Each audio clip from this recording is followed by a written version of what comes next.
मित्रों, आज हम आप सबको एक कथा सुनाने जा रहे हैं। परंतु कथा प्रारंभ करने से पहले हमारा आप सब लोगों से एक प्रश्न है। क्या आप सब लोग इस बात पर यकीन करते हैं कि जैसा आप कर्म करेंगे वैसा ही आपको फल भी मिलेगा? अब आप में से बहुत से लोगों के मन में यह प्रश्न जरूर उठ रहा होगा कि इसमें पूछने वाली बात क्या है। यह तो सत्य ही है कि जैसे हम कर्म करेंगे वैसा ही हमें फल भी मिलेगा।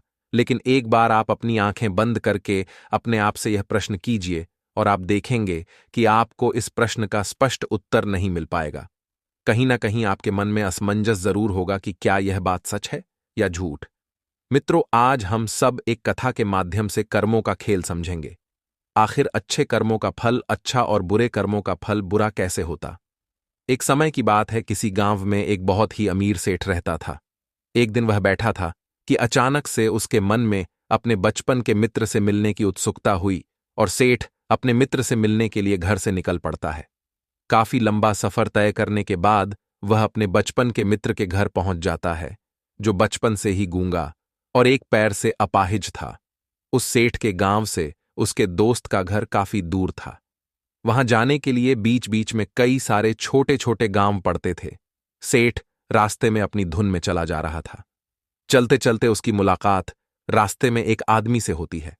उस आदमी को देखने से ऐसा लगता था कि वह किसी का इंतजार कर रहा था और वह आदमी भी सेठ के साथ चलने लगता है। उस आदमी को देखकर सेठ मन ही मन बहुत प्रसन्न हो जाता है। सेठ ने सोचा, चलो अच्छा हुआ, साथ साथ चलने से उसका सफर आसानी से कट जाएगा। बात की शुरुआत करने के लिए सेठ ने उस आदमी से उसका नाम पूछा तो उसने अपना नाम धर्मराज बताया। सेठ को यह नाम सुनने में कुछ अजीब सा लगा, लेकिन उसने नाम के विषय में कुछ और पूछना उचित नहीं समझा। दोनों धीरे धीरे आपस में बातें करते हुए साथ में चल रहे थे। तभी रास्ते में एक गांव आता है। गांव का मुख्य द्वार आते ही धर्मराज ने सेठ से कहा, आप आगे चलिए, मुझे इस गांव में कुछ काम है, मैं आपसे आगे मिलता हूं। सेठ ने कहा, ठीक है, और अपने आगे के सफर पे चल देता है।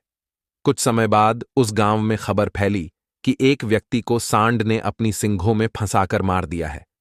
जैसे ही सांड ने उस व्यक्ति को मारा, ठीक कुछ ही देर बाद धर्मराज सेठ के पास आ गया और फिर से दोनों साथ चलना शुरू कर देते हैं और चलते चलते एक दूसरे गांव के मुख्य द्वार पर पहुंच जाते हैं। उस गांव के बाहर एक बहुत विशाल और प्राचीन मंदिर बना हुआ था। वहां पर विश्राम करने की सुविधा काफी बढ़िया लग रही थी। सेठ के दोस्त का घर अभी वहां से बहुत दूर था और रात भी होने वाली थी, तो सेठ ने धर्मराज से बोला, रात होने वाली है, सारा दिन चलते चलते हम दोनों थक भी चुके हैं और भूख भी लग रही है, तो यहां पर भोजन करके यहीं पर हम विश्राम कर लेते हैं, फिर सुबह के समय आराम से आगे का सफर जारी करेंगे। धर्मराज ने कहा, ठीक है। कुछ देर बाद धर्मराज सेठ से बोलते हैं, मुझे इस गांव में किसी को कुछ जरूरी सामान देने जाना है, तुम भोजन करके आराम करो, मैं बाद में आकर भोजन कर लूंगा। इतना कहकर धर्मराज वहां से चल देते हैं। लेकिन धर्मराज के जाने के कुछ समय बाद ही उस गांव से धुआं उठता हुआ दिखाई देता है और देखते ही देखते पूरे गांव में आग लग जाती है। सेठ ने हैरानी से सोचा कि धर्मराज जहां भी जाता है वहां कोई ना कोई अनहोनी जरूर हो जाती है, कुछ तो गड़बड़ है इस व्यक्ति में।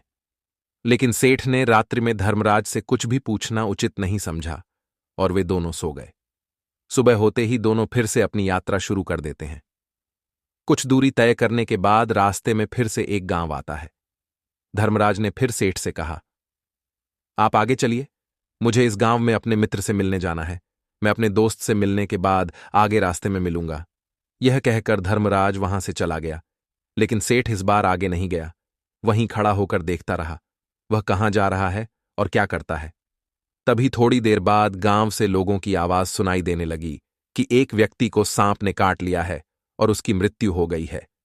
थोड़ी देर बाद धर्मराज फिर से सेठ के पास पहुंच गया, लेकिन इस बार सेठ के सब्र का बांध टूट गया और आखिरकार उसने धर्मराज से पूछ ही लिया कि तुम जिस भी गांव में जाते हो वहां कोई ना कोई अनहोनी जरूर क्यों हो जाती है, क्या तुम मुझे बता सकते हो यह ऐसा क्यों हो रहा है? धर्मराज ने कहा, सेठ जी, आप तो मुझे बहुत समझदार व्यक्ति मालूम पड़े थे, इसीलिए मैं आपके साथ चलने लगा था, क्योंकि समझदार व्यक्ति का साथ बहुत अच्छा होता है, परंतु आप अभी तक समझ नहीं पाए कि मैं कौन हूं।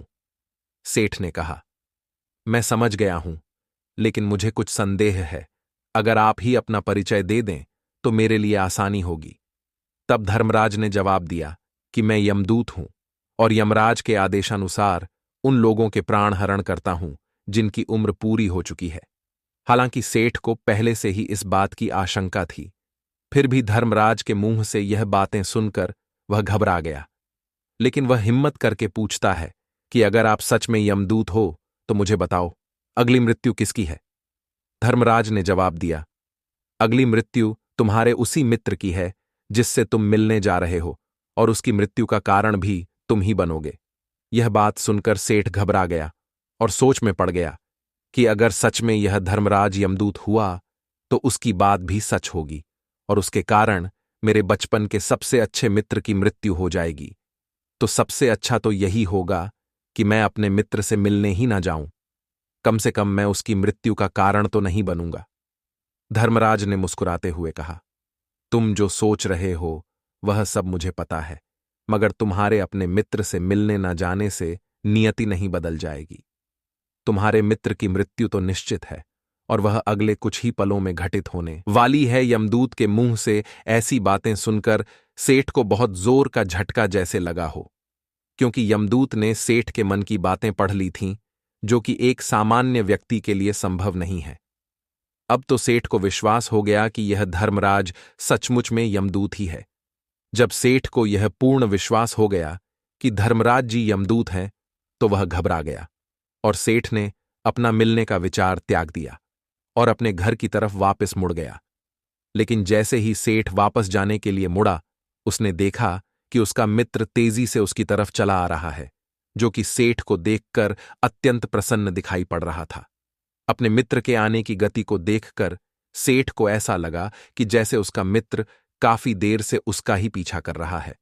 लेकिन वह बचपन से ही गूंगा था और एक पैर से लंगड़ा भी था, इसीलिए ना तो वह सेठ को आवाज दे पाया था और ना ही उस तक पहुंच पा रहा था। लेकिन जैसे ही वह सेठ के पास पहुंचा, अचानक ही जमीन पर गिर जाता है और तुरंत ही उसकी मृत्यु हो गई। सेठ हक्का बक्का होकर धर्मराज की ओर देखने लगा, जैसे कि वह पूछना चाह रहा हो कि आखिर ऐसा क्यों हुआ। धर्मराज सेठ के मन में उठ रहे प्रश्नों को समझ गए और बोले, तुम्हारे मित्र ने तुम्हें पिछले गांव में ही तुम्हें देख लिया था और वे वहीं से ही तुम्हारा पीछा कर रहा था, लेकिन गूंगा और लंगड़ा होने की वजह से वह तुम तक नहीं पहुंच पाया।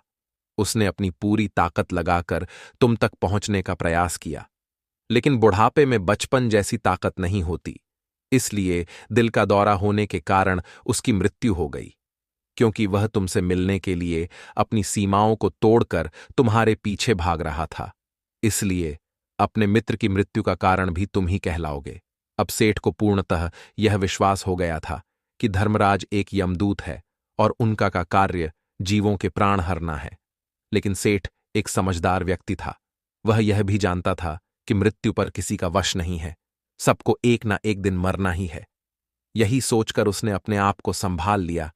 लेकिन अचानक ही सेठ के मन में अपनी मृत्यु के बारे में जानने की इच्छा हुई, इसलिए उसने धर्मराज से पूछा कि जब मृत्यु मेरे दोस्त की होनी थी तो तुम शुरू से ही मेरे साथ क्यों चल रहे थे? यह प्रश्न सुनकर धर्मराज जोर से हंसा और बोला, मैं तो हर पल हर क्षण सभी के साथ चलता हूं, किंतु लोग पहचान नहीं पाते, क्योंकि लोगों के पास अपनी समस्याओं के अलावा किसी और व्यक्ति, वस्तु या घटना के बारे में सोचने समझने या उसे देखने का समय ही नहीं होता। सेठ ने कहा, तो क्या तुम यह बता सकते हो कि मेरी मृत्यु कब, कहां और कैसे होगी? यमदूत ने हल्का सा मुस्कुराकर सेठ के प्रश्न का उत्तर दिया। कहा, हालांकि किसी भी सामान्य जीव के लिए अपनी मृत्यु के बारे में जानना ठीक नहीं है, क्योंकि कोई भी जीव हो अपनी मृत्यु के बारे में जानकर बहुत दुखी हो जाता है। हालांकि तुम मुझे समझदार व्यक्ति मालूम पड़ते हो और तुमने जिस तरीके से अपने मित्र की मृत्यु को सहन कर लिया है, उसे देखकर लगता है कि तुम अपनी मृत्यु के बारे में जानकर भी दुखी नहीं होंगे। यमदूत ने कहा, तो सुनो, तुम्हारी मृत्यु आज से ठीक 7 महीने बाद आज ही के दिन किसी दूसरे राज्य में फांसी लगने से होगी, और सबसे हैरानी की बात तो यह होगी कि तुम स्वयं ही खुशी से उस फांसी को स्वीकार कर लोगे। यह कहकर धर्मराज वहां से यमलोक चले जाते हैं। क्योंकि अब यमदूत के पास सेठ के साथ चलते रहने का कोई कारण न था। इसके बाद सेठ ने अपने मित्र के शरीर का अंतिम संस्कार किया और यथाशक्ति उसके क्रियाकर्म करके अपने गांव वापस आ गया। लेकिन कोई व्यक्ति कितना भी समझदार क्यों ना हो, अपनी मृत्यु के बारे में जानकर दुखी तो होता ही है और मृत्यु से बचने का कोई न कोई उपाय भी खोजता है। तो सेठ ने भी वही किया। क्योंकि सेठ बहुत अमीर था, इसलिए उसकी पहचान उस राज्य के राजा तक थी। सेठ ने सोचा कि राजा के पास तो कई सारे ज्ञानी मंत्री हैं, वह मेरी मृत्यु से संबंधित समस्या का कोई ना कोई समाधान निकाल ही लेंगे। सेठ यही सब सोचता हुआ राज दरबार में पहुंच जाता है और राजा से सारी घटना के बारे में बताता है। राजा ने अपने मंत्रियों को सारी समस्या बताई और उनसे सलाह मांगी। अंत में सभी ने विचार विमर्श करके कहा, अगर सेठ की बात सही है तो उसकी मृत्यु भी 7 महीने बाद ही होगी, लेकिन मृत्यु तो तब होगी जब वह किसी दूसरे राज्य में जाएगा। यदि वह किसी दूसरे राज्य में जाए ही ना तो मृत्यु ही नहीं होगी। मंत्रियों की यह सलाह राजा को भी सही लगी। इसके बाद सेठ के रहने की सारी व्यवस्था महल में ही कर दी गई और राजा के आदेश के बिना उस सेठ से किसी को भी नहीं मिलने दिया जाता था। लेकिन सेठ राजा के आदेश के बिना कहीं भी आ जा सकता था, ताकि सेठ को यह ना लगे कि राजा ने उसे कैद करके रखा है। परंतु सेठ डर के मारे स्वयं ही कहीं आता जाता नहीं था। धीरे धीरे महीने गुजरते गए और सेठ की मृत्यु का समय नजदीक आने लगा और अंततः वह भी दिन आ गया जिस दिन सेठ की मृत्यु होनी थी। तो जिस दिन सेठ की मृत्यु होनी थी उसकी एक रात पहले सेठ डर के मारे जल्दी ही सो गया, ताकि जल्दी से वह रात बीत जाए और अगला दिन आ जाए ताकि उसकी मृत्यु टल सके। यही सोचकर वह जल्दी सो जाता है। लेकिन सेठ को नींद में चलने की बीमारी थी और अपनी इस बीमारी के बारे में वह स्वयं ही नहीं जानता था। तो फिर राजा, मंत्री या किसी और को इसके बारे में बताने का कोई प्रश्न ही नहीं उठता। सेठ अपनी मृत्यु को लेकर बहुत चिंतित था। वह पिछले कई दिनों से ठीक से सो भी नहीं पा रहा था और नींद में चलने की बीमारी भी तभी होती है जब व्यक्ति ठीक से सो नहीं पा रहा हो। तो उस रात भी सेठ को नींद में चलने का दौरा पड़ा। वह उठा और महल से निकलकर अस्तबल में गया। क्योंकि सेठ राजा का खास मेहमान था, इसलिए किसी भी पहरेदार ने उसे नहीं रोका और ना ही किसी तरह की कोई पूछताछ की। अस्तबल में पहुंचकर वह सबसे तेज चलने वाले घोड़े की पीठ पर सवार होकर नींद में ही अपने राज्य की सीमा से बाहर दूसरे पड़ोसी राज्य में चला गया। इतना ही नहीं, वह दूसरे राज्य के राजा के महल में पहुंच गया। उस महल के पहरेदार ने भी उसे नहीं रोका और ना ही कोई पूछताछ की। सभी लोग रात्रि का अंतिम पहर होने के कारण गहरी नींद में थे। वह सेठ सीधे राजा के सैन्य कक्ष में पहुंचा। जहां राजा और रानी सो रहे थे वह वहीं जाकर सो गया। सुबह हुई तो राजा ने सेठ को रानी के बगल में सोया हुआ देखा तो राजा बहुत क्रोधित हो गया। राजा ने सेठ को कैद करने का आदेश दे दिया। सेठ गिरफ्तार हो गया। लेकिन सेठ तो बहुत हक्का बक्का था। उसे तो कुछ समझ नहीं आ रहा था कि आखिर वह दूसरे राज्य में और राजा के सैन्य कक्ष में कैसे पहुंचा। लेकिन वहां उसकी यह सब सुनने वाला कोई नहीं था। अगली सुबह राजा ने सेठ को दरबार में पेश करने का आदेश दिया। कुछ देर बाद सेठ को दरबार में लाया गया। सेठ को आंखों के सामने देखते ही राजा गुस्से से लाल हो गया कि उसे फांसी पर चढ़ा देने का हुक्म सुना दिया। फांसी की सजा सुनकर सेठ कांप गया, लेकिन फिर भी थोड़ी सी हिम्मत जुटाकर राजा से बोला, महाराज, मैं नहीं जानता कि मैं राजमहल तक कैसे पहुंचा। मैं यह भी नहीं जानता हूं कि आपके सैन्य कक्ष तक मैं कैसे आया और आपके महल के किसी पहरेदार या सैनिक ने मुझे रोका क्यों नहीं। लेकिन मैं इतना जरूर जानता हूं कि आज मेरी मृत्यु होनी थी और वह होने भी जा रही है। राजा को यह बात थोड़ी अजीब लगी। उसने पंडित से पूछा, तुम्हें कैसे पता कि आज तुम्हारी मृत्यु होनी है? राजा के इस प्रश्न के जवाब में पंडित ने पिछले 7 महीने का सारा वृतांत राजा को सुना दिया और बोला, महाराज, मेरा क्या, किसी भी सामान्य व्यक्ति में इतना साहस नहीं कि वह राजा के सैन्य कक्ष में राजा की उपस्थिति में रानी के साथ सो जाए। राजा को सेठ की बात में थोड़ा तर्क दिखाई पड़ा, परंतु उसने सोचा कि यह मृत्यु से बचने के लिए धर्मराज और उसके द्वारा अपनी मृत्यु की भविष्यवाणी की कहानी बना रहा है।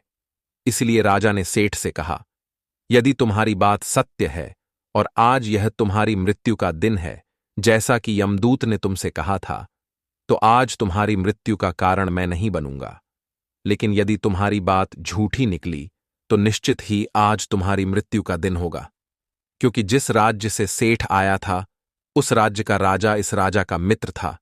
इसलिए इस राजा ने तुरंत अपने 2 सैनिकों को पड़ोसी राजा के पास भेजकर सेठ की बात की, सत्यता का प्रमाण मांगने के लिए भेज दिया। सैनिक शाम तक पड़ोसी राज्य से लौटे और उन्होंने राजा को बताया कि महाराज सेठ जो कुछ भी कह रहा है वह सब सत्य है। पड़ोसी राज्य के राजा ने पिछले 7 महीने से सेठ के रहने की सारी व्यवस्था अपने ही महल में कर रखी थी। सेठ राजा का खास मेहमान था।